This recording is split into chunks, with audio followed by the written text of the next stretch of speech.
Asia is not just a continent. It is a vast tapestry of stories woven over thousands of years. Its history is a river, flowing from the very dawn of human civilization. Emperors, philosophers, farmers, nomads imagine standing on the dusty plains of Central Asia, the wind whispering secrets of caravans that passed this way millennia ago. Or picture yourself in the shadow of a towering temple in southern India, its stones carved with the faces of gods and goddesses who have been worshipped for countless generations.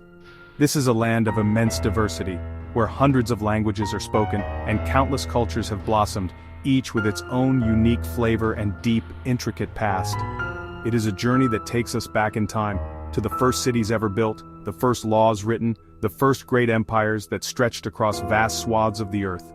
We will meet powerful kings who claimed their right to rule from the heavens, and wise sages who pondered the deepest questions of existence. We will see how ideas traveled along ancient trade routes, how religions spread, and how great civilizations rose, flourished, and fell, leaving an indelible mark on the world. This is not just a story of dates and battles, it is a story of people, beliefs, art, and an enduring legacy. While Europe was still emerging from the Stone Age, Mesopotamia and the Indus Valley were flourishing, and dynasties in China were building systems of governance that would last for millennia. The concept of zero and the decimal system were developed in India, ideas that would revolutionize mathematics and science. This continent was a crucible of innovation. Our journey begins here, on this day, September 28, 2025, by looking back into the deep past, traveling across timelines and borders. The past is never truly past. Studying ancient civilizations is like looking at the roots of a great tree. To understand the branches, leaves, and fruit, we must first understand the roots that nourish them. The story of ancient Asia is a living history, its echoes resonating in the cultures, politics, and identities of the nations we see today. Understanding these ancient roots helps us comprehend the motivations and aspirations of more than half the world's population, essential for global understanding and diplomacy. This journey into the past is not about escaping the present, it is about enriching it, understanding ourselves more deeply by understanding where we came from. Our timeline journey begins in a sun-scorched land between two rivers, the Tigris and the Euphrates. The Greeks called it Mesopotamia, the land between the rivers. Today, this region forms the heart of modern-day Iraq, Iran, Syria, and Turkey. It is here, around 3500 BCE, that people began to gather in large, organized settlements, cities like Uruk, Ur, and Babylon. They developed the world's first system of writing, cuneiform, pressing wedge-shaped marks into wet clay tablets. Their society centered on great temple complexes, the ziggurats, stepped pyramids reaching toward the heavens.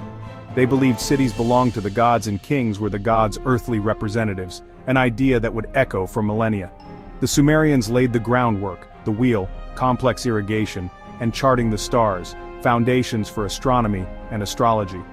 Around 2334 BCE, Sargon of Akkad united the city-states, creating what is often called the world's first empire, a model for future imperial ambitions.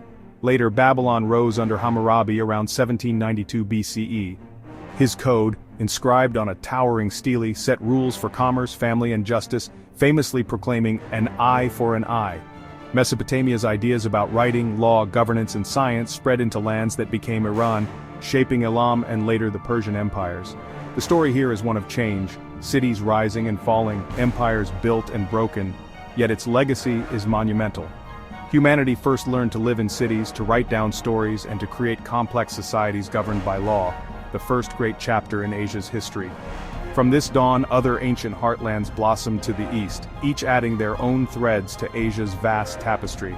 Our journey now turns to the fertile basin of the Yellow River, the cradle of Chinese civilization.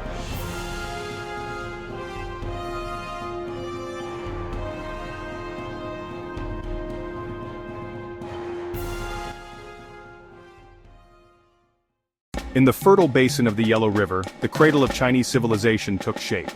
Tradition speaks of the Xia around 2070 BCE, but history becomes clearer with the Shang, masters of bronze who fashioned magnificent ritual vessels. They inscribed questions on oracle bones, heated until they cracked, the answers read as messages from the ancestors. The Zhou overthrew the Shang, ruling for centuries and introducing the mandate of heaven, the idea that a just ruler's right to rule is granted by heaven and can be lost through misrule. Despite conflict in the spring and autumn and warring states periods, the 100 schools of thought flourished. Confucianism emphasizing morality, family loyalty and good governance, Taoism urging harmony with the Tao. In 221 BCE, Qin conquered its rivals. Qin Shi Huang standardized writing, currency and measures, linking fortifications into the First Great Wall. His rule was brutal but his legacy immense. He created the template for a unified, centralized Chinese empire that persisted through the ages. Journeying south, we arrive in the Indian subcontinent, another ancient heartland of civilization. Around 2500 BCE, cities like Mohenjo-daro and Harappa were marvels of planning, grids, advanced drainage, and public baths. Their script remains undeciphered, a tantalizing mystery.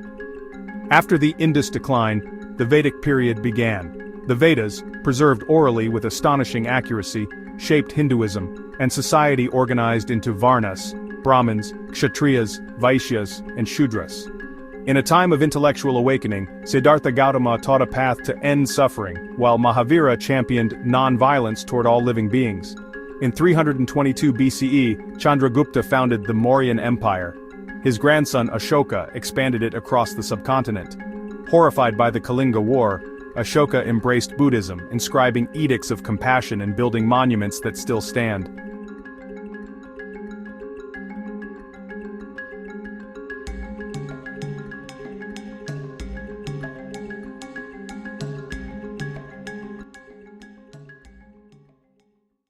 The Korean story looks to Gojoseon and the legend of Dangun, with archaeological signs of a sophisticated Bronze Age.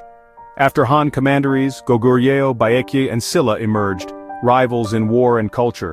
Buddhism spread, shaping art, architecture and society. In the 7th century, allied with Tang China, Silla unified most of the peninsula, a pivotal foundation for Korean identity. Across the sea, Japan's tale begins in myth with Amaterasu and Jimmu, while archaeologically the Jomon culture crafted distinctive flame-like pottery. Around 300 BCE, wet rice agriculture and metal tech heralded the Yayoi. Powerful Yamato clans rose, their authority symbolized by colossal Kofun mounds. Buddhism arrived from Baekje, championed by Prince Shotoku. The Taika reforms remade governance, and in 710 Heijokyo, Nara, rose as a grand capital inspired by Chang'an. No kingdom existed in a vacuum. The Silk Road, over land and sea, linked China, India, Persia and beyond, carrying silk, gold, glass, and culture, technology, and faith. Buddhism traveled from India through Central Asia, into China, Korea, and Japan, transforming spiritual landscapes. The Achaemenids forged a multicultural empire. Alexander's conquests seeded Hellenistic influences, fusing with Buddhism in Gandhara. These ancient roots still shape identities, values, and art across Asia. Confucian family ideals, Buddhist and Hindu practices, enduring scripts, flavors, and epics. The legacy of these kingdoms has enriched the world. The endless story of Asia continues, and by understanding its beginnings, we can better understand its present and imagine its future.